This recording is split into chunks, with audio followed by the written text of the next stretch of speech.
उद्योग चालू कर सकते हैं, लेकिन शर्त है,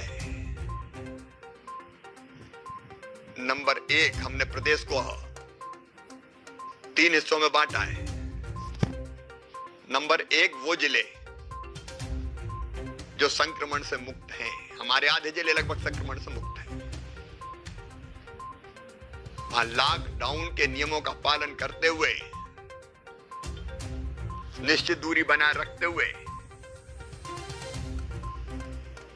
आर्थिक औद्योगिक खेती की सारी गतिविधियां चालू की जाएंगी, निर्माण के काम चालू किए जाएंगे। दूसरे वो जिले हैं जिनका कोई एक शहर हॉट स्पॉट है या वहां कंटेनमेंट एरिया हमने बना रखा है।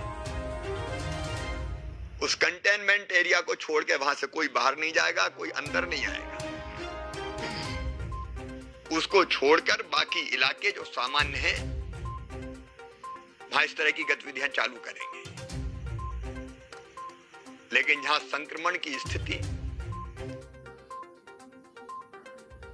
अभी गंभीर है, इंदौर, भोपाल, उज्जैन जैसे जिलों को छूट नहीं मिलेगी, क्योंकि हमारी पहली चिंता लोगों की जिंदगी है। और इसलिए व्यापक पैमाने पर कई जगह आर्थिक गतिविधियां शुरू होकर काम मिलना प्रारंभ हो जाएगा। जहां सामान्य परिस्थितियां हैं, वहां दुकानें वगैरह, किराने की दुकान से लेकर बाकी जरूरी चीजों की दुकानें, वो भी खुलना शुरू होंगी। मैं ऑनलाइन ट्रेडिंग जैसी व्यवस्था का ज्यादा पक्षधर नहीं हूं, क्योंकि मेरे गरीब छोटे छोटे व्यापारी, उनका काम धंधा भी मुझे चलाना है। लेकिन एक बात याद रखें, ये सारी छूट, अगर किसी को उद्योग चलाना है तो कोई कंटेनमेंट एरिया से, संक्रमित इलाकों से कोई मजदूर नहीं आएगा, ना वहां कोई जाएगा। भोपाल, इंदौर के बारे में मैंने पहले ही बताया, मैं तो बल्लभ भवन तक अभी नहीं खोल रहा हूं, क्योंकि आज संक्रमण को नियंत्रित करने में हम लगे हुए हैं। अब ये सुखद समाचार मिल रहे हैं कि पॉजिटिव पेशेंट बहुत कम आ रहे हैं, लेकिन अभी हमें सावधान तो रहना पड़ेगा। बाहर निकलेंगे तो मास्क लगा के ही निकलेंगे, कोई कहीं थूकेगा नहीं। गुटखा पर मैं प्रतिबंध लगा रहा हूं, ये गुटखा नहीं चलेगा, नहीं तो गुटखा खाया और थूक दिया। शराब का सेवन नहीं हो सकेगा, काम करते हुए उस पर भी प्रतिबंध है। और जो मजदूर आ जाएंगे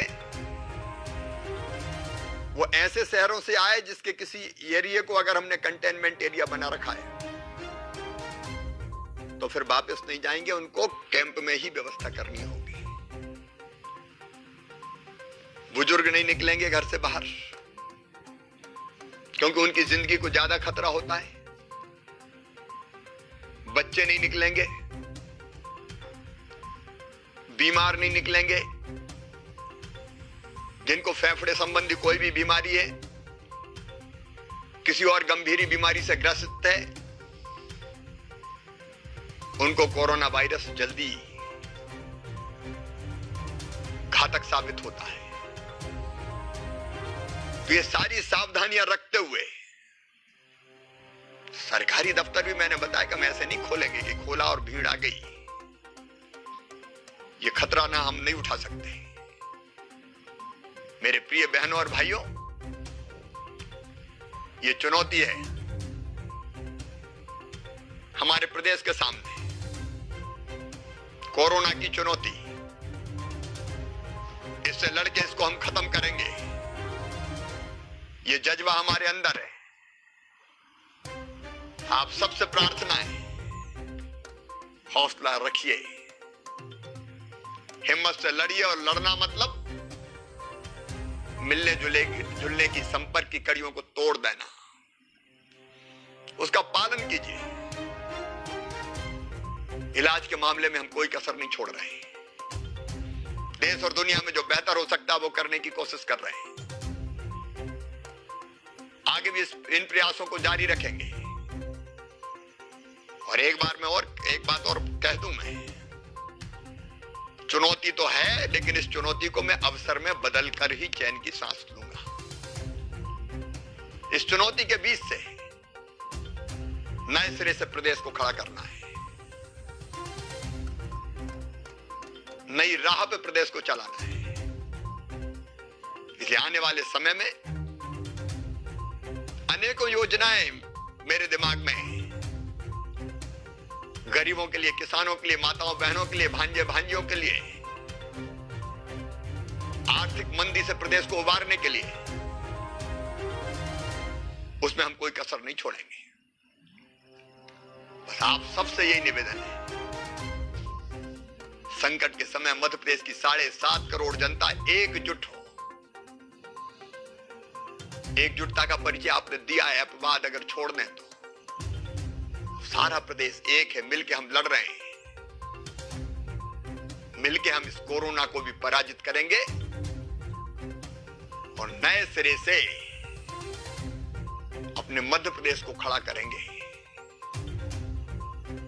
और मुझे पूरा विश्वास है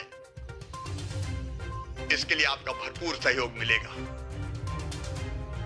आइए मिलके लड़ें, आगे बढ़ें, मध्य प्रदेश को आगे बढ़ाएं। बहुत बहुत धन्यवाद।